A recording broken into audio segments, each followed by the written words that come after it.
ఇప్పుడు కొంతమంది SC, ST క్యాస్ట్‌కి సంబంధించిన వాళ్ళు క్రిస్టియన్స్‌గా కన్వర్ట్ అవుతుంటారు. క్రిస్టియన్స్‌గా కన్వర్ట్ అయిన తర్వాత గూడా ఈ ఎస్సీ, ఎస్టీ యాక్ట్ అనేది ఒకటుంది గదా! అది వర్తిస్తుందా వాళ్ళకి?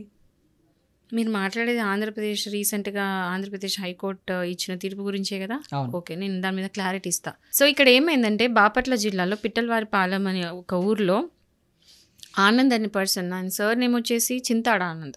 సో, చింతాడ ఆనంద్ అనే పర్సన్ ఒక పాస్టర్ లాగా చర్చ్‌లో పనిచేస్తున్నాడు.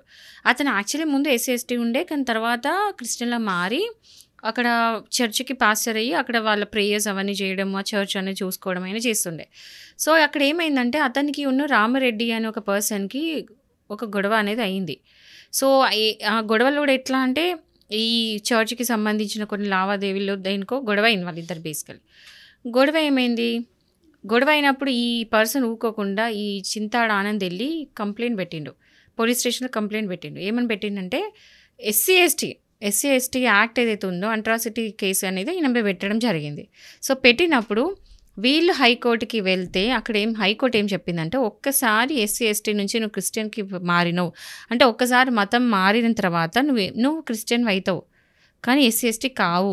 సో, నీకు ఇంకా గూడా ఎస్సీ, ఎస్టీ ఏదైతే ప్రావిజన్స్ ఉంటాయో ఆ యాక్ట్ అనేది నీకు అప్లై కాదు. అంటే నీకు ఎస్సీ, ఎస్టీ అనేది ఎందుకుంటది ఇంకా? నువ్వు క్రిస్టియన్‌లా మారినంక అనేసి వాళ్ళని మందలించి మరి నీకు ఎస్సీ, ఎస్టీ కేస్ అనేది వర్తించదు. మిగతా ఏవైతే అఫెన్సెస్ ఏవైతే ఉన్నాయో దాని మీద నువ్వు కేసు పెట్టుకో. కానీ ఎస్సీ, ఎస్టీకి సంబంధించిన యాక్ట్ అయితే నీకు అప్లై కాదు. నువ్వు వేరే ఏదైనా కేసు పెట్టాలనుకుంటే మాత్రం పెట్టుకో అని చెప్పేసి ఈ కేసులో ఈ యాక్ట్ ఏదైతే ఉందో అది మాత్రం కొట్టేయడం జరిగింది. అండ్ అతన్ని ఈ రామరెడ్డి అనే పర్సన్ మీద ఎట్లాంటి అఫెన్సెస్ లేకుండా చేశారు. సో, ఇప్పుడు యాస్ ఎ లాయర్‌గా దీని మీద మీ అభిప్రాయం ఏంటి? ఇది రైటా? రాంగా? 100% రైట్. ఇప్పుడు అతను ఆల్రెడీ ఎస్సీ, ఎస్టీ అని అనుకుంటాం. ఒక పర్సన్ ఎగ్జాంపుల్ తీసుకుందాం. ఆయన పుట్టడం ఒక క్యాస్ట్‌లో పుట్టిండు అయిపోయింది. ఎస్సీ, ఎస్టీ అయినా గానీ ఏ క్యాస్ట్ అయినా సరే, ఇప్పుడు నేను ఎస్సీ, ఎస్టీ అంటలేను. ఏదో ఒక క్యాస్ట్‌లో పుట్టిండు అయిపోయింది. పెరిగిన తర్వాత అతను మతం మార్చుకోవాలనుకున్నాడు. సో, ఆ క్యాస్ట్ మార్చుకొని, ఆ మతం మార్చుకొని ఒక క్రిస్టియన్ అయితే అతనికి క్రిస్టియన్ అక్కడి నుంచి వచ్చేవన్నీ అవైలబుల్ ఉండాలి. మళ్ళీ ఎస్టీ, ఎస్సీ యాక్ట్ ఇవన్నీ అవైలబుల్ ఉండాలంటే ఏందన్నట్టు? అంటే ఇది గావాలా? అది గావాలన్నట్టా? ఏదో ఒకటి ఎంచుకున్నది ఆయన్నే గదా!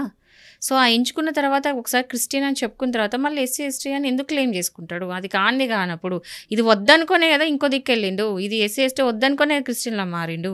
సో, మారిన తర్వాత మళ్ళా నీకేదో కష్టం వచ్చింది, నీకు ప్రాబ్లమ్ వచ్చిందని జెప్పేసి, ఇప్పుడు నాకు అవసరం అని జెప్పేసి నీ ఎస్సీ, ఎస్టీ యాక్ట్ ఎందుకు వాడుకుంటారు? తప్పు గదా!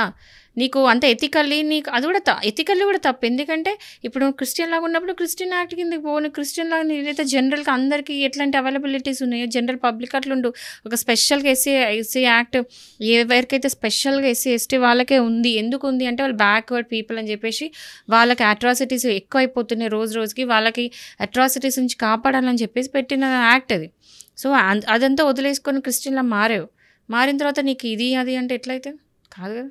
సో, ఇప్పుడు ఎస్సీ, ఎస్టీ వాళ్ళకి రిజర్వేషన్స్ ఉంటాయి. సో, వన్స్ వాళ్ళు క్రిస్టియన్‌గా మారిన తర్వాత ఈ రిజర్వేషన్స్ కూడా వర్తిస్తాయంటారా వాళ్ళకి? ఇప్పుడు రిజర్వేషన్స్ అనేది ఎస్సీ, ఎస్టీ వాళ్ళకి ఆల్రెడీ వాళ్ళు సర్టిఫికెట్లు ఏదైతే పెట్టుకున్నారో దాన్ని బట్టి వాళ్ళకి ఎంత ఉండదో అంతే ఉంటది. వాళ్ళకి ఇచ్చే రిజర్వేషన్ ఎంత ఉంటదో అంత ఇస్తారు. ఇప్పుడు వాళ్ళు క్రిస్టియన్ లాగా మారితే మాత్రం ఇప్పటికైతే రిజర్వేషన్ విషయంలో ఏం మార్పులు చేర్పులు జరగలేదు. ఇది ఫస్ట్ టైం జరుగుతుంది కాబట్టి మనం ఈరోజు కూర్చొని మాట్లాడుతున్నాం యాక్చువల్లీ. సో, ఇది ఒక మంచి పరిణామం. ఎందుకంటే 2 క్యాస్ట్‌లు, 2 రిలిజియన్స్ ఎంజాయ్ చేయడం కరెక్ట్ కాదు. ఏదైనా ఒకటే చూజ్ చేసుకొని దాని ప్రకారం వెళ్ళడం బెటర్. ఏదైతే కన్‌ఫ్యూజన్ కూడా ఉండదు. ఓకే.